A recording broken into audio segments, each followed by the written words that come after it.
Tak, dámy a pánové, ladies and gentlemen, já vás tady vítám všechny jménem Pražského Centra pro transatlantické vztahy tady při CEVRO institutu na akci, kterou jsme se rozhodli spolupořádat s našimi partnery v Evropském parlamentu, konkrétně s Aliancí evropských konzervativců a reformistů. Akci, která jsme přemýšleli, čemu se na podzim věnovat, na nějaký trošku více spektakulární akci, a rozhodli jsme se, že ji budeme věnovat tomu, co asi v tomto roce je pro transatlantické vztahy nejdůležitější, a to jsou začínající jednání o smlouvě o v zásadě volném obchodu. Je to konference v angličtině, čili já budu dál mluvit anglicky, aby nemuseli si tady naši hosté dávat na hlavu interpretační zařízení, ale samozřejmě je to i tlumočeno do češtiny, takže kdokoliv se chce zapojit do diskuze, tak samozřejmě pak bude moct učinit jak v angličtině, tak v češtině. So, once again, let me welcome all of you here on this conference on the so-called TTIP, or Transatlantic Trade and Investment Partnership, which is being co-organized by Prague Centre for Transatlantic Relations at the CEVRO Institute College in cooperation with the Alliance of the European Reformists and Conservatives.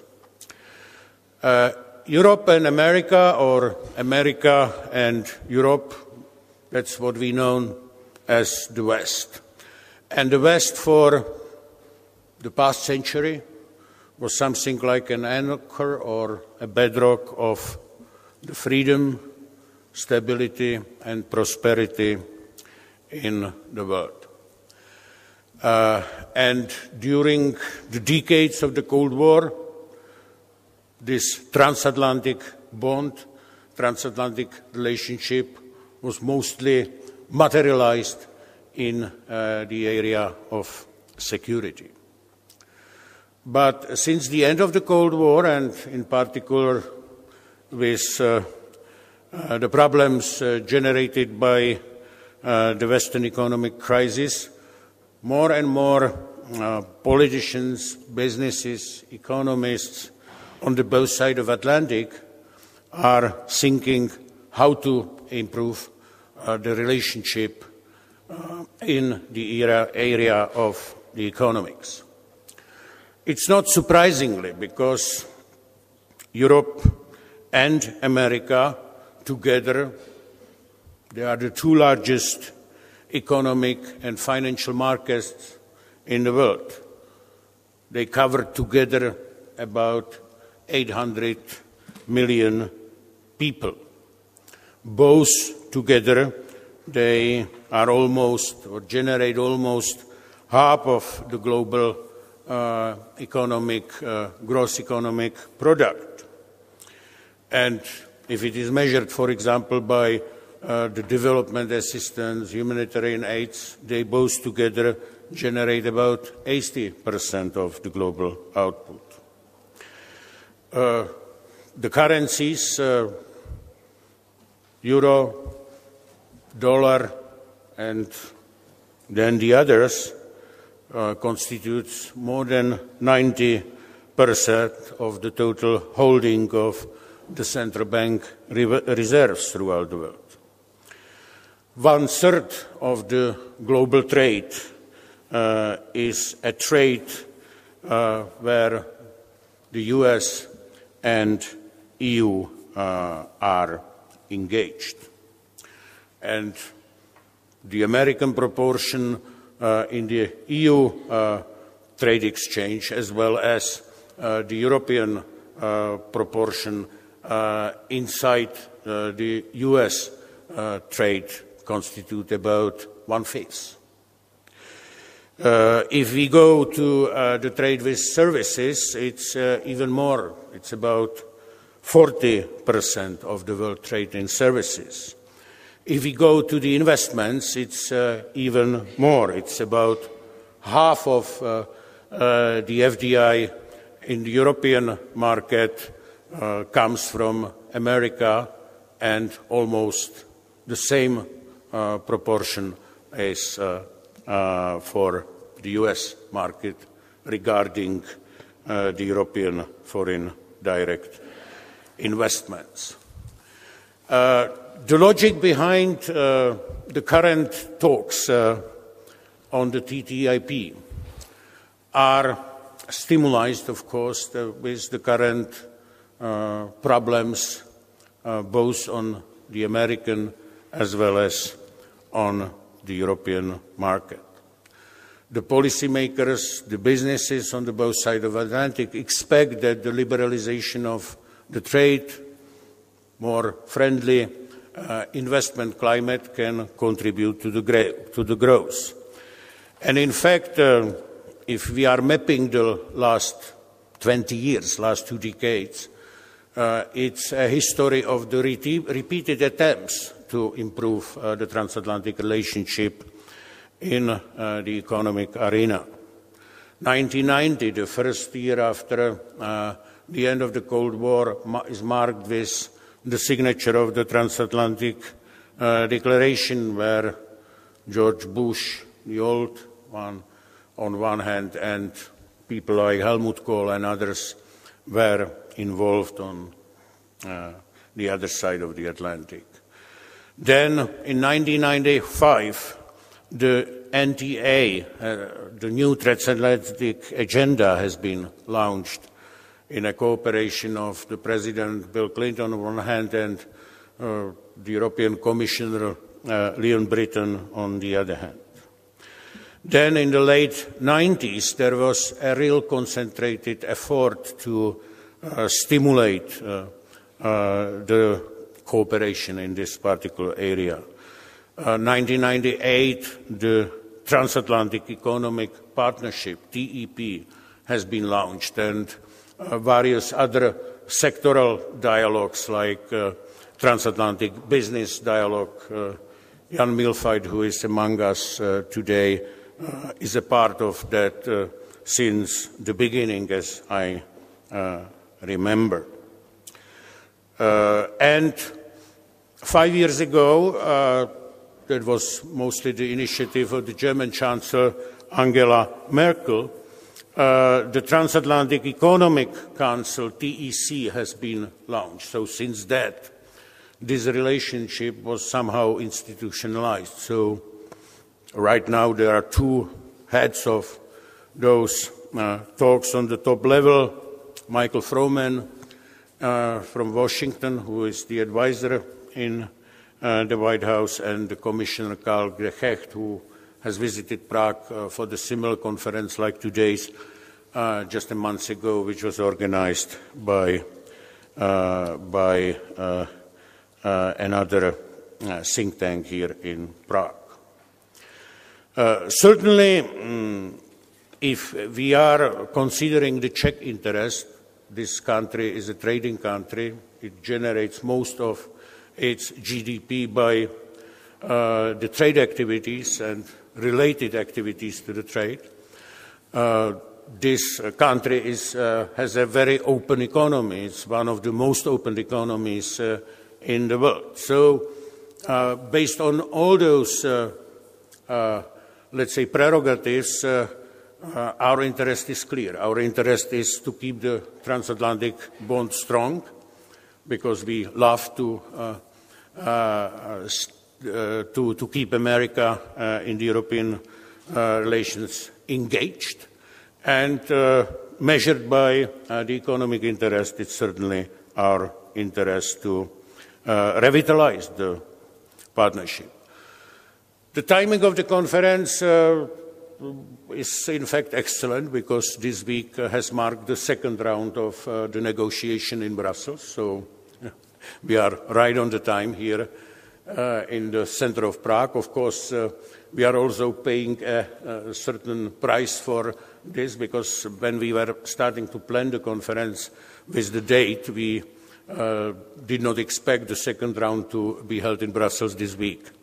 But it happened because there was a deadlock with the US budget, you remember, a few weeks ago, and that led to the postponement of the second round of the negotiation. And therefore, Ignacio Barcero, who is the chief EU negotiator, has to excuse himself but sent a very valuable substitution. So nothing is free of charge, of course, neither in business nor in the politics. So, just to sum up, you will hear the views from the US. That's the first panel where we will start. Then we will follow up with exposing the European position and the European interest, and then, with the evening coming close, we will have also a time for discussing the Czech interest. And last but not least, Jan Zahradil is coming from Brussels and should be here at 6:30, and should amuse us about a position of the European Parliament, which is pretty important in the current affairs. So here we are, once again, welcome here at CEVRO Institute, and I will start with introducing, because we will go directly to the first panel, to introduce our first speaker here, which is Simon Lester.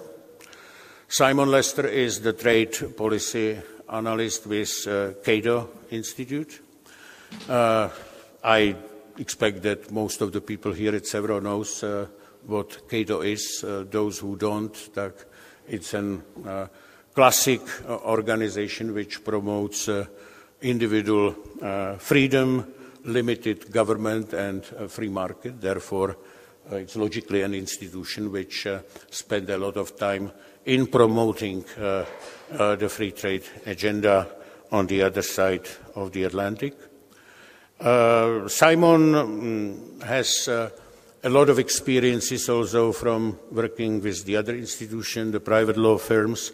He was engaged with WTO, the World Trade Organization, too, in the past. He studied law at the Harvard Law School, and I am very glad that he had found a time in his busy schedule to come to Prague. So, Simon, floor is yours. Thank you very much for coming.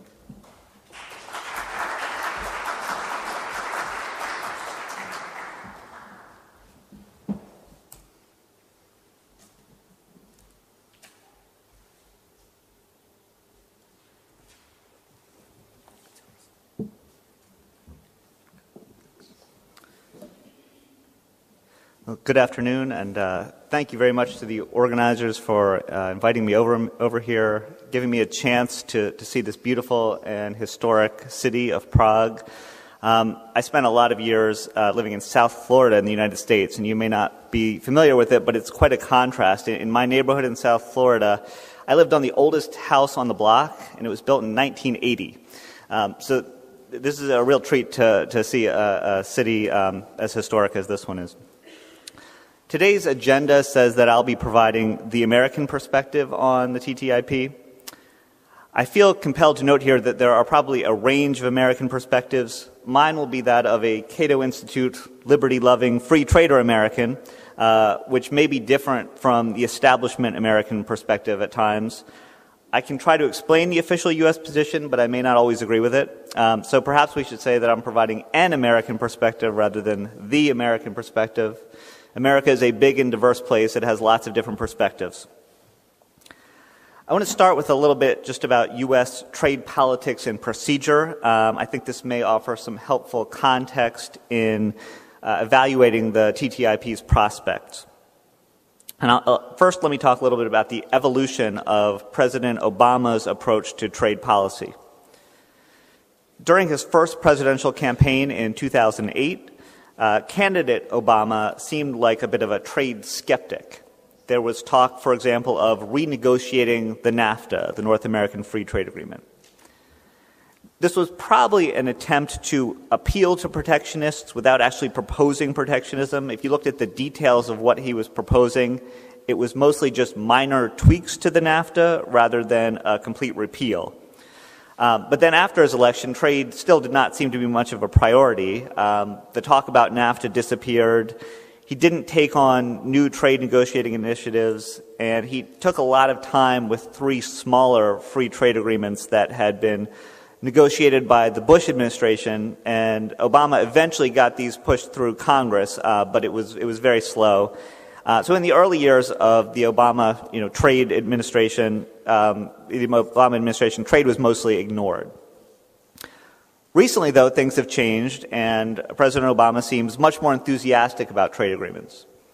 And maybe this is because the financial crisis, the economic crisis, has dissipated a bit. Maybe it's because it's something he has a bit more control over than domestic matters. He can negotiate on his own without having to deal with Congress, although, as I'll talk about in a second, he does eventually have to get Congress approval on all of this. So as one example of this newfound enthusiasm for trade, the U.S. has gotten behind something called the Trans-Pacific Partnership, TPP talks. And this is a trade negotiation involving 12 countries that are all around the Pacific, although not all the countries around the Pacific, just a certain group of them. And this is part of the more general pivot to Asia in U.S. foreign policy. So this started first, but now we also have the TTIP, which was mentioned first to the American people early this year during the President's State of the Union speech, and now, as we know, negotiations are underway. Now, by all accounts, this was something that the EU was pushing, and the U.S. was a little bit resistant, but now the U.S. is on board. Whatever the reason for any initial skepticism, the U.S. is now enthusiastic and pushing ahead with this. So Obama's trade policy has come around from his 2008 campaign rhetoric, and he's now firmly behind these trade agreements. So that's the politics of it. I want to say a bit now about the procedures for negotiating trade agreements in the U.S. When you talk about U.S. trade policy, you need to understand the actors involved. You have the President, and then you have Congress. The President can go negotiate, but ultimately Congress has to approve these deals. And it works like this, in a nutshell. Congress, and by that I mean the leadership of both the Senate and the House of Representatives. So Congress and the President agree in very general terms on what will be in these trade agreements.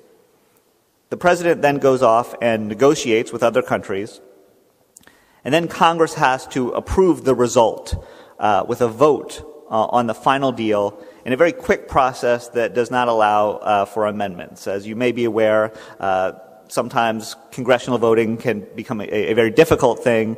They've tried to make it easy by just saying you have to vote yes or no, and a majority approval will mean the deal passes. This used to be called fast track. It is now called trade promotion authority. Without this, everyone assumes trade deals could not be completed. They would get bogged down in Congress with amendments. So everyone assumes we need this. We don't have it right now. Congress and the President last agreed on these terms back in 2007 in the context of other trade agreements. But now it's a different Congress and a different President, and they have not yet reached agreement. So right now we are negotiating the TPP and the TTIP without any presidential congressional agreement. And the idea seems to be we can negotiate with other countries first. The President can negotiate with other countries first, and then at the end go to Congress and get approval. Will that work? We'll see. For the TPP, I think it could be difficult because Japan is in these talks, Vietnam is in these talks, and there are people in Congress who have big concerns about things like labor rights in Vietnam or alleged exchange rate manipulation in Japan. So for there, I can see the argument for getting everyone on the same page first. For the TTIP, I'm a little less worried. I think Congress won't be as nervous about a trade agreement with the EU. So I think it's probable, although it's hard to be certain about anything related to U.S. politics, the lack of trade promotion authority will not be as big a deal for the TTIP. Okay, so that was some politics and procedures. Let me turn now to the substance, the benefits of having a TTIP and some hurdles. Now, clearly there's great potential here, not just for the specific economic benefits of the TTIP, freeing up trade investment, but also for creating momentum for trade negotiations more generally. It has been a while since there has been a big trade negotiating success, and it's getting a little depressing for us free traders. For those of you who follow these things, the WTO talks have been stalled for many years now. With the US-EU talks, maybe we can finally get a big win for free trade, and we can then build on that in the WTO and other places. But I do have concerns about some aspects of the talks. One is, I think we need to be careful when we throw around estimates of GDP growth and jobs numbers related to trade agreements. We really can't be that precise about the benefits of free trade. So if you read about these things, you'll see studies that economists come out with saying, the long-term GDP will climb 13.4%. So the first bullet point there, I think, really, so 1.1 million more American jobs, 400,000 more British jobs. Lots of very specific numbers from economists. Now, don't get me wrong, I agree that there are benefits, but I think it's hard to quantify them so precisely, and I worry that too much cheerleading and failed predictions about these numbers can come back to haunt us. So there's talk now about how the U.S. trade deficit with Korea grew after we signed a free trade agreement with Korea. Now, to me, that doesn't matter because I don't think trade deficits are a bad thing or a good thing. It really is irrelevant for measuring economic well-being. But when governments market these free trade agreements as something that will increase exports or jobs or income gains, there's always a risk that the predictions won't come true, and then the critics will pounce, as we've seen. Another concern I have is that trade talks take a long time these days, and sometimes they just stall. And I worry that the TTIP will be the same. So trade officials now are confidently predicting that these talks will be done on 1 tank of gas, they say, and they've said by 2014. And I worry that that's unrealistic. Perhaps if we were driving a Prius, we might be able to do it, but I fear that we are driving a Hummer, and we just don't have enough gas to do it. I understand the desire to get people motivated by setting clear end dates, but I worry that this is not the best approach.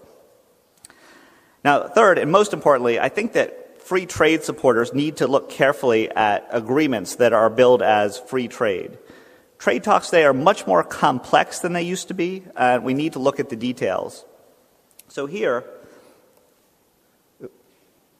we already know that subsidies are going to be excluded from this agreement, and that's been a source of many trade disputes between the U.S. and the EU.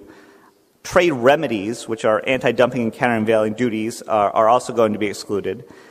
There's questions about how much agricultural liberalization will be in there. So the first question for a free trader like me is, well, what's the free trade that's going to be in this trade agreement? Well, don't worry, there's definitely some real trade liberalization in there, and let me just go through some of it. Although first let me qualify it by having one more criticism, which is some would say this is actually more preferential trade than free trade. This is liberalizing trade just between 2 economies rather than the whole world, and so what we end up doing is charging lower tariffs on products from the EU or US than, say, products from Brazil. But let's put that aside for now. So here, let me focus on the positive now. Here are some examples of the trade liberalization that will be in this agreement. Elimination of tariff duties. This is the traditional core of trade agreements. Now, it's true that duties on trade between the US and EU are already low, but there's a lot of trade, so the impact of removing these duties will be significant. If we can lower the tariff duties on US-EU trade to a similar degree as what Canada and the EU have done in their almost completed agreement, which will remove about 99% of all tariffs, that will be great for consumers. Another item is services liberalization. I think everyone's still trying to get a handle conceptually on what it means to trade services across borders, but over time, services are becoming a more and more significant part of the economy. information technology services, legal services, higher education services. They all offer great opportunities for liberalization. And I'd love to see more international competition in all of these areas. As a last example, opening up more of our government procurement to foreign firms is good. Again, there are benefits from increased competition. And from my perspective, this is all great if all of this can get done.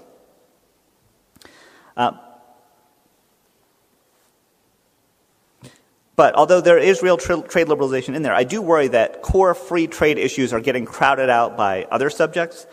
These days, trade agreements seem to be just as much about global rules on intellectual property as they are about fighting protectionism. The EU is always pushing for stronger protections on geographical indications. The US is pushing for longer copyright protection terms. It has been argued, and I'm sympathetic to this argument, that when we push the level of intellectual property protection as high as we do, it becomes more of a trade restriction than promoting trade. Now, that's my libertarianism coming out. The establishment US and EU government positions are much different. They're very strongly supportive of more intellectual property protection. Another concern is that the carve-outs seem to be multiplying. Some sectors are already being taken off the table. So the US wants to take financial services and maritime services out. The EU wants to take audio-visual goods and services, cultural sectors out. And we need to make sure that the exceptions don't swallow up the agreement. Now, beyond these sectoral issues, there are some more systemic disagreements, and that's what I want to focus on for the rest of my presentation. I want to talk now about some serious potential hurdles that the negotiators might face. I have three. There are three that I have in mind. I'm just going to focus on one. During the question and answer, we might get to the other two. The first issue, the issue I want to talk about is regulatory trade barriers. And this is the issue that everyone has been talking about as the main benefit of these negotiations. Just on my flight over here, just reading the Wall Street Journal, that's the lead article about the TTIP, is that this is all about barriers. Tariffs are good, they're important, but the real economic gains are from dealing with these regulatory trade barriers. You hear this expression all the time if you follow these things, regulatory trade barriers. But what do people mean by this? I think this needs to be fleshed out. What is it that these talks are going to do with the issue of domestic regulation and how it becomes a trade barrier?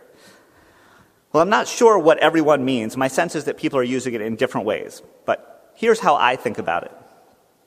Within this general category of regulatory trade barriers, there are several subcategories. And I'm going to first set them out briefly, and then I'll come back and talk about them in more detail. The first type is regulatory divergence. This is where regulations in the same policy area, like automobile safety, differ across countries. So different people regulating the same thing might come out a little bit differently. And sometimes it's just an arbitrary difference. Sometimes it's based on an actual policy preference.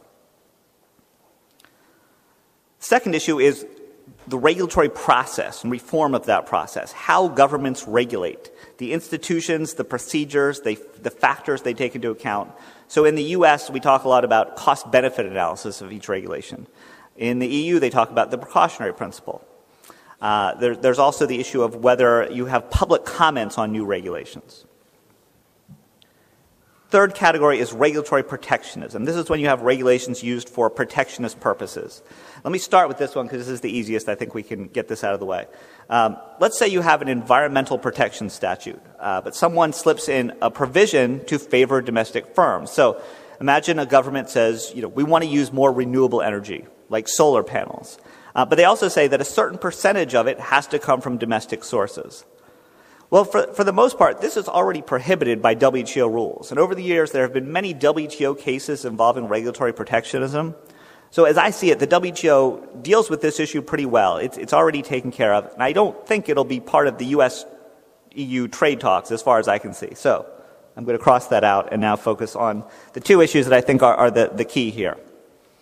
So starting with regulatory divergence. So there was a working group report that set out the framework for these talks. And in that report, there were references to promoting regulatory compatibility and reducing costs stemming from regulatory differences. And this is touted as an area of great potential economic benefit, and I agree that it is.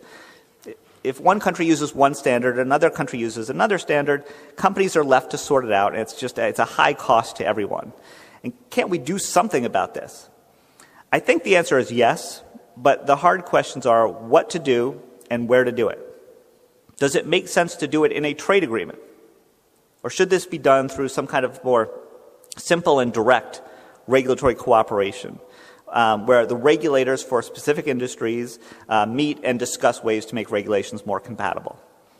I'll come back to this later. So, next issue now, domestic regulatory process, how governments regulate. The same working group report referred to things like regulatory impact assessments and good regulatory practices. In a sense, this is about how do we regulate effectively and efficiently. The TTIP discussion on this has started already, and so far it seems a bit tense. The U.S. Trade Representative, Mike Froman, went to Brussels, and he told his European colleagues that they need to reform their regulatory process to look more like the U.S. model. Specifically, he wants to have public comments on draft regulations, which is something that we do in the U.S., but they don't have it in the EU, at least not the way the U.S. government wants them to. In reaction to this, the EU Trade Commissioner responded with a speech of his own on regulatory trade issues, arguing that instead of one country forcing another to change its model, the focus should be on a regulatory cooperation council to address arbitrary differences between regulations. As a further bone of contention, as I mentioned earlier, the EU likes the precautionary principle as part of its regulatory process. And loosely speaking, that means you have to prove products are safe before they can be sold in your market, rather than approving them in the absence of proof of harm. The U.S., by contrast, favors what it would call a more flexible cost-benefit analysis. And in his speech in Brussels, U.S. Trade Representative Froman explained that the differences between these two regimes have been exaggerated. That may be true, but they do exist. So, given these clear differences between the U.S. and EU negotiating position, will the two sides be able to agree on anything? It looks challenging to me. So with all that as background on what the U.S.-EU trade rules might cover in the area of regulation, here's the question I want to raise. So what should the talks do with this issue? I will give you my view on it for whatever it's worth. To me, regulatory process reform may be too much to handle. I'm just not sure it's feasible to do this in trade or other international agreements beyond certain things that the WTO already does. I haven't heard much about the specific benefits here of reforming the regulatory process, and the costs seem very high to me in terms of interfering with domestic policymaking. I think that a discussion forum for these issues can be useful, where everyone exchanges views on how they regulate, but trying to push a particular model of regulation on others is problematic. And this is an issue where I take a different view than the U.S. establishment view. On the other hand, I think that some of the regulatory divergence issues can be handled somewhere. I think the economic benefits are more clear, and I think it shouldn't be as controversial in terms of interference with domestic policymaking. Now, as to where to address these, I think that what you need is a regulatory cooperation mechanism, and so I sort of take the EU side of this debate to some extent. It doesn't have to be formally part of a trade agreement, in my view, although it could be. So as an example, the U.S. has something right now with Canada called the U.S.-Canada Regulatory Cooperation Council, where there's a process for resolving issues like this with private sector input. The private sector can identify problems, and governments can sit down and try to work out the ones that are solvable. This U.S.-Canada mechanism is fairly new, so we don't have a great sense yet of what it can accomplish, and I think the degree of success that Canada and the U.S. have there over in the coming months or years might help show us the best way forward on these issues. So just to illustrate all of this, because I think concrete examples can be helpful, let's take the example of automobile safety. I'm no expert on this, but if I had to guess, I would say that both the EU and the U.S. have extensive safety regulations for automobiles. Can't we just assume that cars that meet the requirements of one market are safe to be sold in the other market? I think probably yes. So why not just agree that they can be? I'm not sure any big trade agreement negotiation is needed here, just a simple sign-off on what seems pretty obvious. Now, auto safety may be a fairly easy issue, but others are more difficult. So, for example, I think we're unlikely to solve problems such as different opinions on hormone-treated beef, where Americans and Europeans fundamentally disagree. The working group report I mentioned talks about special provisions on sanitary and phytosanitary measures, perhaps as a way to deal with issues like this one. But in my view, legal obligations can only do so much here. Where people fundamentally disagree, I'm not sure that issue can be solved. So, to sum up, can something be done here? Yes, I think so. But first, the US and EU have to agree on what the problem is they're addressing. So I have two other issues that I'll just mention briefly that could be big potential hurdles. One is the issue of data flows and data privacy. I'm sure you've all heard about the recent spying scandals, and that has intensified a debate that's been going on for a number of years about the free flow of data between countries, where you have some big U.S. internet companies who are pushing for more freely flowing data, and European regulators worrying about data privacy. I think these issues have intensified because of the recent revelations about NSA spying. Another issue is the protection of foreign investment. There's a special set of rules that exist to protect foreign investors and allow them to bring lawsuits in international tribunals. These have caused controversies in the U.S., a little bit less in the EU. The U.S. and EU have kind of a different take on what these provisions should say, and there are groups in both who are strongly opposed to these issues, to including these rules in trade agreements. So this is another big hurdle that we can talk about if people want to talk about it later. So let me just close with the following now. I think it's a mistake to get caught up in dreams of a transatlantic single market, where anything we can sell in the U.S. can also be sold in the EU and vice versa, and all data flows freely. I think maybe someday in the distant future we can have something like that, but for now, I think we need to be realistic. I think we need to think about what can be achieved and what's the best way to achieve it. Trade liberalization is clearly good from my perspective, but I think it's important to understand what the different components of trade talks are. When we lump everything related to trade into one big negotiation, we may end up with none of it, and we will be worse off as a result. I think it's still too early to say how the TTIP will fare. I think these talks usually take longer than predicted, so the 2014 end date that many have pointed to is probably too optimistic. But I think we can have a deal eventually if we're realistic in our approach. It may end up being more limited than some are picturing, but I think it can be done. Thank you.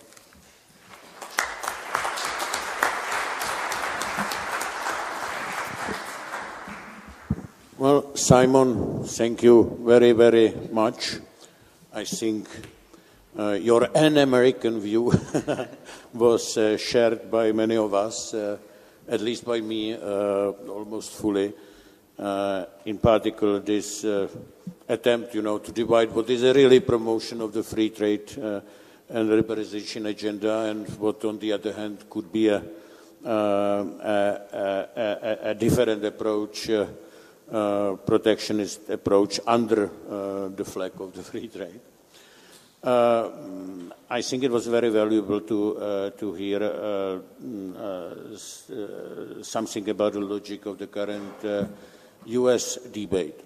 So the other gentleman to show up today is Weston Stacey. Weston Stacey is a long-time executive director of the U.S. Chamber of Commerce here. If I say long time, I was trying today morning to find on the internet when you came to Prague, but was not able to find it. It's a secret information, but 1991. So you are among the first Americans to come after the Velvet Revolution, because in my mind you are something like a walking history of the U.S.-Czech business relationship. You have promised us to give us a bunch of figures and facts, or at least what I have heard from Luděk Jiráček when he was talking. So we certainly are looking forward for your presentation. And I think it's important because given the fact that many of those issues in the last attempts, somehow diminished or did not succeed, at least, because of the various political fights, fears, etc.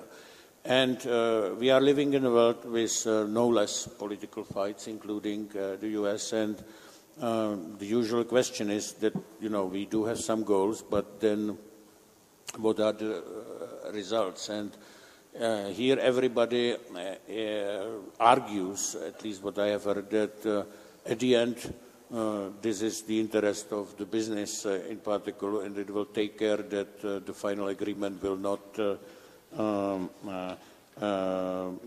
be sacrificed to the political fight, that the business will take care of that. So if you can give us a bit of amusement on that particular issue, we would appreciate it too. So, Weston, Stacey.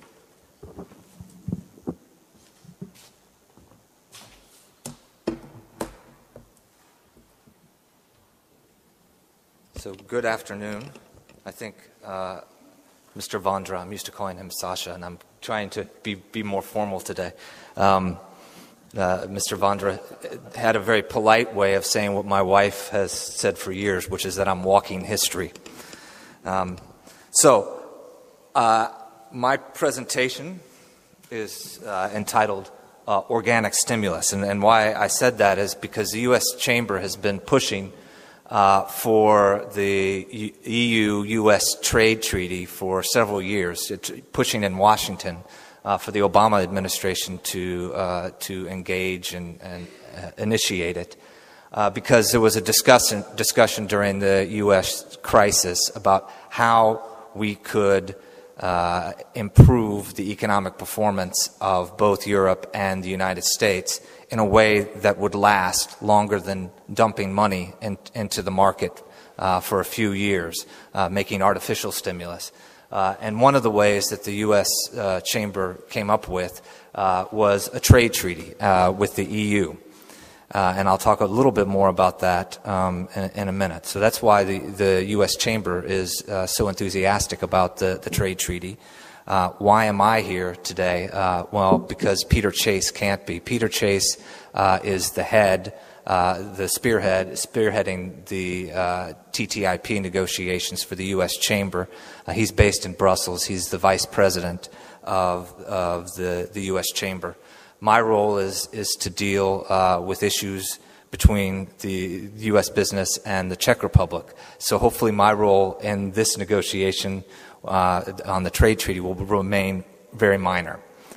Peter was here, I think, 3 weeks ago or 4 weeks ago, and he had a chance to meet with most of the relevant people on the TTIP, and he was very impressed with the engagement and the level of quality of the people that are working on this issue in the Czech Republic. He had a chance to meet with Mr. Vondra as well. I think that he's looking at everything in a very favorable light, and as I said, hopefully he'll be back over here to meet with the parties in the near future. So let me get on with the presentation. So one thing that we should all note, maybe everybody should be on the same page, the trade partnership between the EU and the US is the largest in history, or at least the largest since, we've been recording this stuff. You can talk proportionally about other relationships, but the amount of trade, the amount of investment between the country is substantially larger than anything that currently or in the past. If you look at the U.S. Investment into China, it's very much lower than the investment into the EU. Even today, even with all of the headlines about China, the EU remains the U.S.'s biggest trade partner and will be for a long time to come. It's also the most technologically developed trade relationship, which means if you have technology, technology is where you get the premiums, premiums is where you get the prosperity. So the relationship between these two countries is where both countries are generating their true prosperity. The relationship is also, and I think Simon talked about it a little bit. It's the creator of global standards. Often it's the creator of two different global standards, but sometimes it's the creator of one global standard. And hopefully, if you have a treaty, this treaty will be able to address it so that we can create one global standard, and that will create even greater premiums for business. And yes, business will profit, but business creates jobs, and jobs pay people money. So I think that it will benefit more than just businesses per se. The U.S. Chamber believes that TTIP is going to accelerate the integration of these two economies and generate new competitive advantages for both economies. And where we are today is that, sorry, I have one presentation on my iPad and another down here. So I'm trying to keep you on the same page as I am. Be a good start for trade negotiations, no? Today the tariffs are comparatively low. They average about 5 to 7.5. It's not 75%. Sorry, I was working too fast. So 5 to 7.5%. The entities represent about 44% of world GDP, 62% of inward FDI, and 27% of world exports. And there's an enormous amount of intra-industry trade. That means trade between the same industry, between the two countries. Simon says that you shouldn't believe numbers. He's a lawyer, right? So the U.S. Chamber always tries to measure everything. We believe Michael Bloomberg, which says if you can't measure it, you can't manage it. So we've got numbers. How believable they are, well, you judge for yourself. But we've done a study with some Swedish economists, and they believe that the static effect of the TTIP, which means just removing the tariffs, would result in EU GDP growth of 1.6 billion US dollars. I'm not sure why they did everything in US dollars, but I guess that was because the US Chamber asked instead of euros. The EU gains in efficiency, investment, and savings of about US 3 billion, and that EU total sectorial output would rise by about 140 billion US dollars. And there would be big gains in petrochemicals, mineral products, motor vehicles, construction, and processed food. So that's the static effect.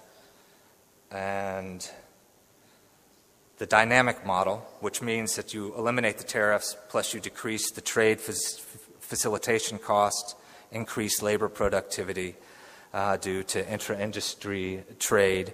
The EU GDP increase would be about 46 to 69 billion US dollars. It's not so precise, Simon. We're giving us a range there. And there's not 0.5. So the EU gains in efficiency, investment, and savings would be about 58 to 86 billion, and exports to the U.S. would increase by about 18% to USD 69 billion. So a fairly significant increase if the trade treaty is passed. So what stands in the way? Well, the U.S. Congress. The U.S. Congress is synonymous with the devil these days, so it's the first thing that can be blamed for any problem. And I think it could be a significant problem. For one, as Simon said, the U.S. Congress has to approve any trade negotiations, and it typically depends on the relationship with the president. And the relationship between the U.S. Congress and the president these days is not optimal. So I would say that from the U.S. side, that's the one thing to really watch. The other thing that's of concern is, of course, the EU has been given the authority to negotiate on behalf of the EU member states, but there are a lot of member states that have different economic interests, and there might be some individual interests that block the process. The other issue could be business, and Simon mentioned a few of the areas. Some businesses are going to be not as happy as other about a free trade agreement, and some will want their countries to issue protectionist measures. And I think it's important for organizations like the U.S. Chamber and their equivalent in Europe to represent the broad spectrum of business and not just individual industries, to make sure that the trade treaty is as comprehensive as possible. The other big enemy, as it is with any sort of political negotiation, is time, because time means that you have elections. And with every election in the U.S., they're talking about European socialism and how the Europeans have imposed health care, European health care on the United States, and it can create friction. And on the other side, sometimes the U.S. is viewed as a political bogeyman by European politicians, and it can create frictions between the countries which could damage the negotiations. And that's all I've got. That's hopefully not the end. Yeah.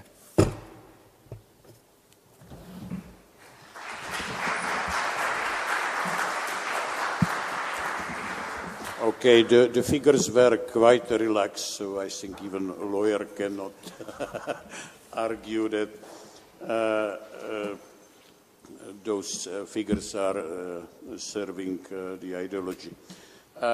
Look, we should open the debate. Thank you for being short, so it gives,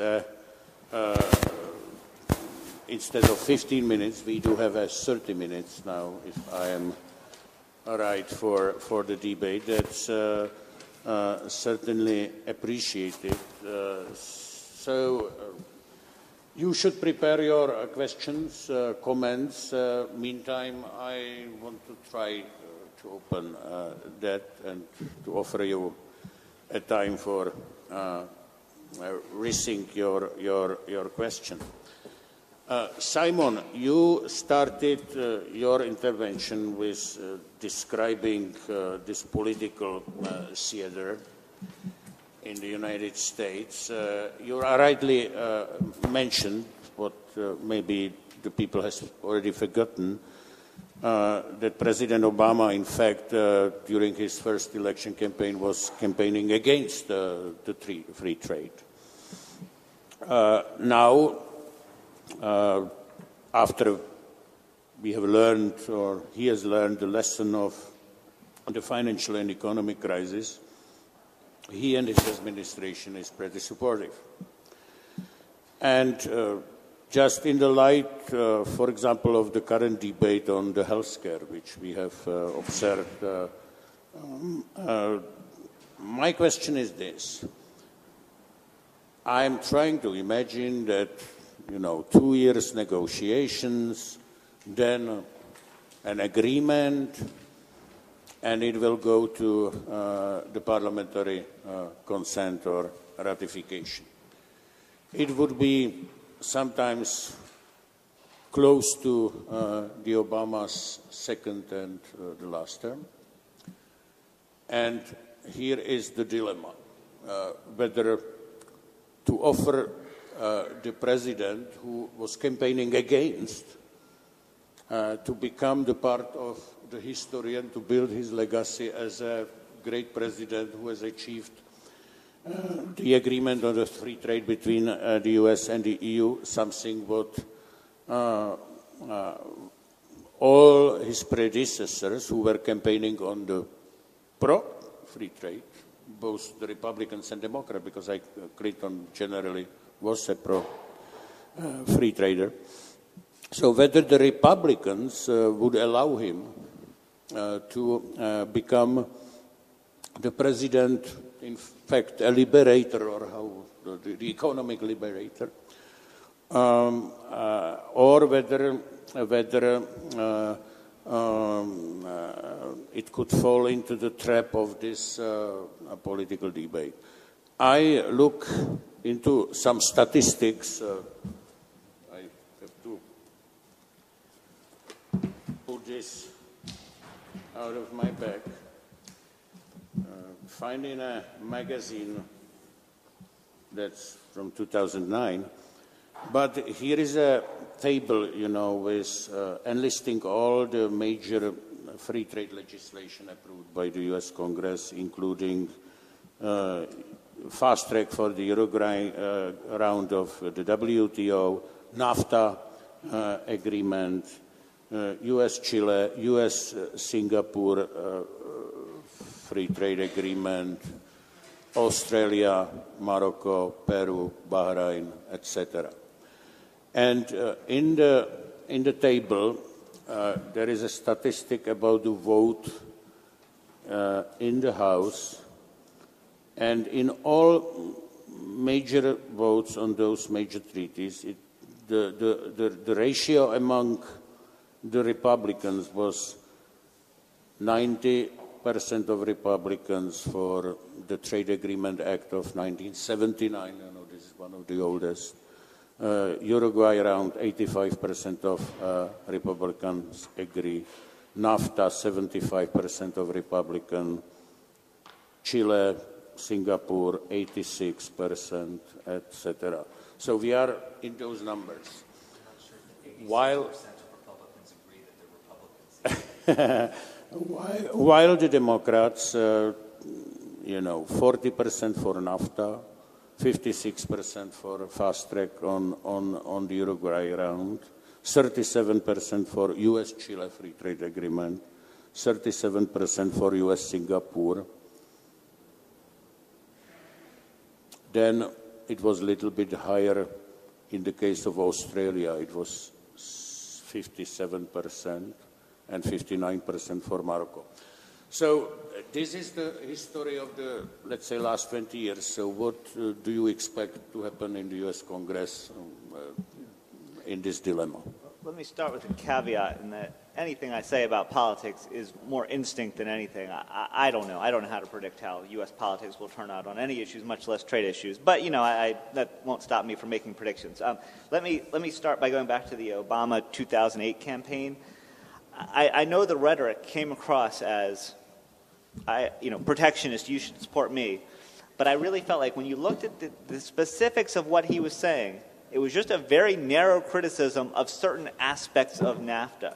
So I don't think he was ever, in his heart, against free trade, but he was using it for political purposes. He was using protectionism for political purposes. Whether that's good or bad, I don't know. I mean, politicians have to make choices like this. But I don't think he was ever a true believer in protectionism, for whatever that's worth. Maybe that makes the evolution a little less strong. It really wasn't that much of an evolution. It was just a question of which priorities he was going to emphasize, how he was going to present things. He's a politician, that they do this sort of thing. So now, as to how the Republicans in Congress will deal with this issue, my instinct is they will not, try to prevent Obama from having this success. And I guess here's why I think that. A couple of reasons. One is they actually believe in these trade agreements, and so do their constituents, who are often, business groups. And so they're not going to reject something that they like and that they want just to make Obama look bad. It would be a little too blatant and obvious, and it would go against their own beliefs and constituents' interests. Whether they'd go against their own beliefs, I don't know, possibly. Going against their constituents' interest, that's less likely. So I think that will trump the idea of let's score a political victory and make sure Obama doesn't achieve anything. I think that they might deep in their hearts want that, but they would rather have something they actually like. I mean, they're still out there. Many Republicans are still out there, pushing for these trade agreements. They are, as you presented the statistics, they're the ones who support these. They really do believe in it to a great extent. Another reason that they might support, still allowed Obama this success is because Republicans see this as a great way to divide Democrats, force the Democrats to have these intra-party battles over the right course. The Democrats do this to the Republicans all the time. I mean, everyone does it to each other. Let's highlight your differences and make you fight with each other. So there's another good reason for them to do it. It works for them politically. So I guess one caveat to all this is it depends what the agreements say, and there are some things that Republicans don't want in trade agreements. So I'm trying to imagine, is there something that would be in there that they really didn't like? They were resistant to the idea of having binding and enforceable labor environmental provisions in trade agreements, but they seem to have accepted that. So I'm not sure what could be put in either the TTIP or the TPP that would make them say, well, no, that's too much, we reject it. But I don't know, maybe there's something I'm not aware of. One other wild card to point out is that there are members of the Tea Party who are actually free traders who don't like trade agreements for a couple different reasons. One is they don't go far enough, and they're not actually complete free trade. They would prefer just to unilaterally remove all tariffs and all barriers to trade. And this really doesn't go far enough. They call trade agreements managed trade. And another is the impact these trade agreements have on sovereignty, and there are some members of the Tea Party who are very concerned about it. So just for example, one of the most famous Tea Party people is Senator Rand Paul. And I've been for a year or two been trying to figure out, what does Rand Paul think of trade agreements? And I can't figure out. He hasn't said. I think he's carefully avoided the issue. I read an article where somebody who was supposed to be an advisor of Rand Paul was very critical of these trade agreements for the same reasons I just suggested. But I haven't seen Rand Paul say that. So there is an open question for me as to, are there some Republican Tea Party types who are strong believers in free trade but don't like trade agreements and might oppose an Obama generated trade agreement on that basis? It's possible, but I don't know the numbers. I don't know how many of them there would be. But on balance, especially with the TTIP, which is going to be, I think, a lot less controversial than TPP, if the U.S. and EU can negotiate a deal, I would think Congress will sign off on it, will support it. I don't want to say 100% support, but it will get majority support and it will pass. So, but I can never be absolutely certain about anything in politics. Weston, will the U.S. business allow to fail that? I don't think so. In U.S. politics, it's like any politics. If you follow the money flow, what's supporting the Republican Party, there are very large organizations that would be very upset, including the U.S. Chamber of Commerce, which is probably the biggest donor to U.S. congressional races. They would not be happy if the trade agreement would be voted down by the Republicans. Is that right? Sorry. So my guess is that the optimum Republican strategy is to have the trade treaty be the first thing signed by the new Republican president that's replacing Barack Obama. So I don't think that the Republicans will oppose it. I don't think that the Tea Party will propose it, because the main source of money behind the Tea Party also has extensive investments in Europe. And would not be happy if the free trade agreement was canceled. Okay, so now the floor is open. We have more than 15 minutes for the Q&A, so please raise your hand, and I hope you prepare your questions or comments or remarks. No one? Are so satisfied with what you have heard? There I see a question. The microphone is coming. Please introduce yourself. Hello, dobrý den. My name is Daniel. On? Yeah. My name is Daniel Anish. I'm with Czech daily paper, Hospodářské noviny. This is just a question to the Trade Promotion Authority. Why President Obama didn't ask for it, or did he ask and the Congress didn't vote? What's the reason? Because you mentioned that could be a trouble in the end. I think one thing is they're still trying to work out the terms of what should be in it. It's more than just a formal authorization to negotiate. Often what it does is it's an agreement between Congress and the President as to what he should be negotiating in trade agreements. And they have to decide what should be in that. And I don't know that there's agreement out there. It'll take work to get the leaders of Congress and the administration to sit down, and that work just hasn't been done yet. I think there's a feeling that it's just not that urgent. We can get it when we need it, and it's going to be very difficult to get it because we have to sit down and agree, so let's just not push this right now. There are other things we have to deal with. That's my sense. It just there doesn't seem to be that sense of urgency. I mean, if it needed to be done, they would sit down and do it first, but I don't think they need to do it. They'll negotiate the agreement, and sometime in the next year, before the agreement is ready to be presented to Congress, they'll get trade promotion authority. So my instinct is they think they don't need it now. They can get it when they need it. So, it's not a crisis, so let's not deal with it. We'll deal with any crisis we'll deal with now. This is not a crisis. We'll deal with it later. Okay, I need a microphone to the first row here. Okay, good afternoon. My name is Czech. I'm from European Commission.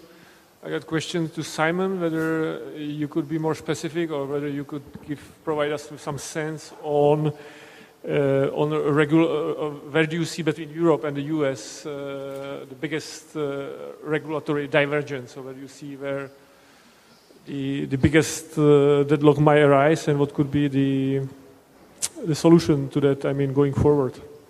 Are you asking what are specific divergences? I don't have an answer to that. I've been working on a couple of different papers on this, and I've been trying to come up with clear examples that make this concrete. And I don't think I found one that was just so obvious that or so big that it took precedence. But automobile safety and regulation is, I think, a very good one that everyone understands. I don't think any of us feel like if we're driving a U.S. car versus a European car, there's any major difference, any reason to be concerned. So I like that one.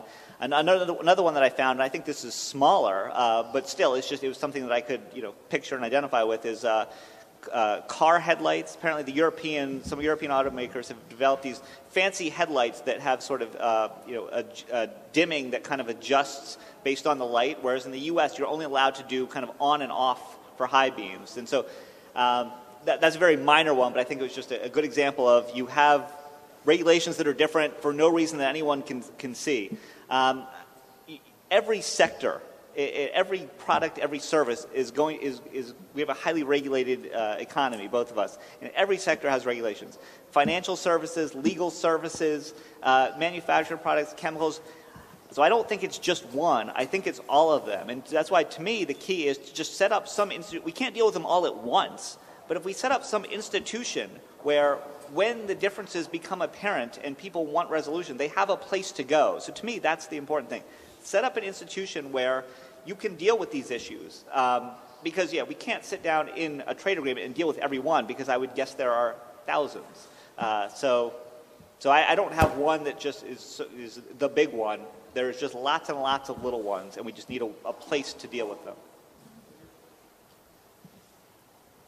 I don't see any hand. Veronica?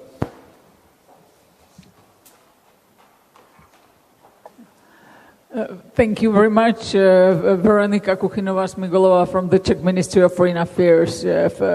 We have sometimes the feeling here in Europe that US is just one country, if EU is 28, so it's much easier for the US to negotiate than for the EU. My question is how much, I know the trade is a federal competence in the US, but are there any areas where the US states have to be consulted or participate? For example, public procurement, as I know, and do you see any difficulties in this context in the negotiations? Thank you. I think you've answered the question as well as I could. Yes, public procurement is the big one where, if you want U.S. state government procurement to be open to foreign competition, well, the state governments have to agree to that. And so the federal government has to work with the states and communicate with them, and these states have to agree to open up. There is general interest among a number of state legislatures, particularly in Democratic regions. There are concerns expressed about investor-state dispute settlement and, the idea that trade agreements might undermine domestic regulation. So they are interested in general in that sense, and then they express their concerns to the federal government, but they don't really get a vote on those issues, so perhaps they can just be ignored. But no, aside from procurement, where there has to be a specific sign-off, the states don't play that big a role. And in the U.S., the battle is more, within the federal government. And so you have the president and Congress. And now you also have all these different agencies that are involved. So you have the U.S. Trade Representative, but if you're dealing with regulation, well, all of the particular regulators have to be consulted on this. Well, what do they think about it? And they often think, well, we don't want to do more work. We already have to do our own work in regulating. We now have to go consult with our colleagues, and I mean, a free trip to Europe might be nice, but that's more work, and no, we don't want to do it. So I think it's mostly the battle of all the different agencies and bodies within the U.S. government and getting them to agree, and then, based on that agreement, go to Europe and negotiate with them, but with the realization that you're constrained by what you've agreed with, within the U.S. government. So. Procurement's going to be the big one, but the other thing, the Congress is representatives of states, and so you're going to see commercial interests probably intervene through the Congress during the ratification process. Yeah, please.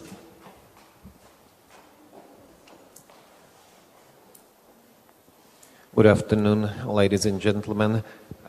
My name is Jiří Klein. I'm Secretary General to the Senate of the Parliament of Czech Republic. By the way, I'm economist by original profession, and I spent the majority of my career in multinational businesses. My question goes to Weston. Last week, Czech National Bank surprised both importers and exporters by the massive market intervention against exchange rate of the Czech crown against euro and other foreign currencies. So what's your opinion? Does it help or stimulate Czech-US trade and FDI, or what's your opinion on that? Thank you.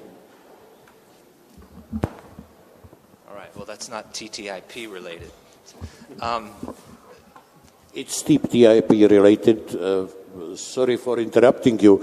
We were discussing this. If this contributes to the increase of the prices of the imported goods, then there is another incentive why the free trade is important, because then it will contribute to get these imported goods against cheaper.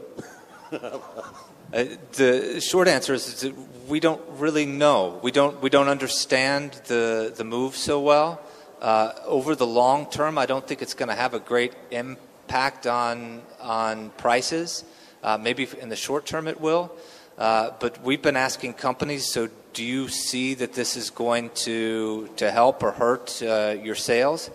And if your sales are only dependent on the exchange rate, then maybe yes. But most people's sales are dependent on demand in markets and other things, and I'm not sure that this move is going to have much impact. So maybe you have a better answer than that. I mean, we've been scratching our heads and trying to figure out what the impact will be, and we haven't come up with either a negative or a positive. Well, I don't see any, and so you can rethink your question, and I will, meantime, ask another question to Simon. Look, traditionally there is a lot of talk about those areas where the Europeans are on defense, in defensive mood, like agriculture, etc. But there are also the areas where the US could take a defensive position. And at least there are three in my mind. One is energy, because certainly we are here eager to get the cheap US gas, shale gas or oil. So how do you see that particular area of energy in the light of the US debate, whether to allow or not to allow the export of oil and gas from the US? Second question is on the financial services, because I have noticed that there is some debate between Washington and London, that London is extremely interested in including the financial services, while the US are taking a bit more careful approach. And the third is on the area which is already excluded, and I think mostly because of the US wish, and that's the military procurement. Whether you can imagine under any circumstances that the US would be even willing, to include at least part of the military procurement area into this business. On the energy point, I have not heard that mentioned in the context of the TTIP. Is that better? Yeah. The energy, the export of liquid natural gas, I mean, I have not heard that mentioned in the context of the TTIP. That's not to say it couldn't be. It's mostly been an internal debate on whether we should allow the export. And just to be clear, and it's probably obvious, I'm all in favor of that. Yes, we should allow it. I do feel like the debate is moving in that direction, that we will allow it. I feel like the arguments against it are fairly weak. And also I think WTO rules require us to allow it. So I think we're kind of, the policy makes sense that we should allow it, and I think we also have to, or else people will file WTO complaints against us. So it's not to say this couldn't come up in the context of the TTIP. I haven't heard it yet, and hopefully we won't even need to get into that. We will just approve the sale for export, and that will be the end of it. Financial services is something that I have tried to get my head around for months, and it gets very technical. It gets into certain service types of services that I don't fully understand. So I mean, I feel like that there's a reluctance in the U.S. to open up the financial services market to European service providers, and I can't understand why. Is it because we're trying to preserve this market for ourselves, or is it because we fear that we won't be able to regulate the way we want to? This will somehow undermine our regulation. And I feel like these are two very different things. And I think we should be able to write any international financial services rules in a way that allows us to regulate to the extent that we want, while still allowing in foreign competition. But I don't know. I mean, the sector is complicated enough that I just can't quite get a handle on, are there any legitimate concerns that people in the U.S. are expressing? And I'm just not sure about that. I tend to favor a very simple, let's just write the trade rules that say in a way that says you can't discriminate against the foreigners, but you can still regulate however you want to regulate. But maybe there are areas where it's more complex than that, but I haven't been able to sort through it. But there's clearly a lot of pressure within the U.S. not to include financial services in the TTIP in any way, and I don't. Yeah, like I said, I don't know why. Are they? I mean, is it a fear that they won't be able to regulate, or are they actually trying to keep out foreign competition? And it may be that different people have different ideas, but none of them have stated it clearly enough that I feel like I can grasp it. On military procurement, that's obviously pretty sensitive. I don't know. I haven't heard anything specifically about that, but when I hear military, I think, well, yeah, that they're not going to liberalize that. I don't have any specific information there, but. It's sensitive enough that it wouldn't surprise me if that were just completely excluded. But I mean, I can also imagine that they would recognize that there are certain things that the military buys that really aren't that sensitive. I think the military buys all kinds of things. So I'm sure there are plenty of examples. So, but that is certainly ripe for continued exclusion because it's got the word military in it. So we do have 3:28:29. So either one more question or we could go for coffee. So there is man. Hello, Excellencies.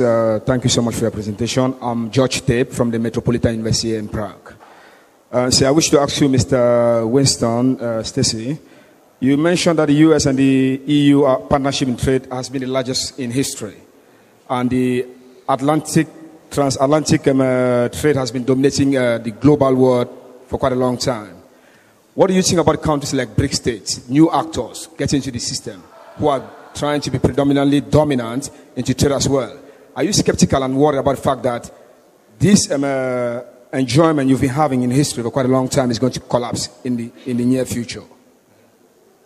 This dominance of the BRIC, of the EU and the transatlantic trade, are you worried, and how do you see the development of the new actors into the international system like the BRIC states in their own trade system? Are they going to dominate this long-lasting history you've had with the EU? or in the transatlantic trade together? It was difficult to understand here, but it was about the impact on the third countries, or it was about the fear of the Americans and the Europeans keeping a certain position in the global affairs?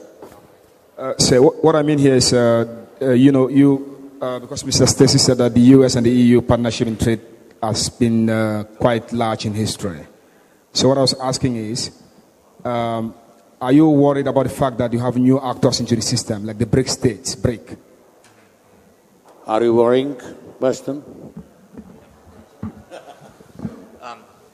No, I mean, the reason that I stated that was because if you're looking to generate further economic growth, you can either look at small markets and make big gains, or you could look where you have traditional relationships and you can make incremental gains which are of a larger nominal value. And so when the U.S. Chamber was looking at where can the U.S. and the EU generate more growth, where can they generate more GDP growth and generate more jobs and future prosperity, the first place to look is at the current trading partners. And the trade flows between the U.S. and the EU are probably the best areas to generate substantial gains in the coming years. So that's why I said it. I don't think it's a worry that we're trying to protect the largest trade relationship in history. If it goes away, it goes away. But if the U.S. is going to grow, and if the EU is going to grow, one of the first places that we should look is where we do the most business, and that's with each other. Yeah. Okay. Well, I think it brings this session to the end, so we'll have 15 minutes for a coffee break. Coffee will be served in the rooms just right off the podium, and we will get together here at 3:45 to hear about the European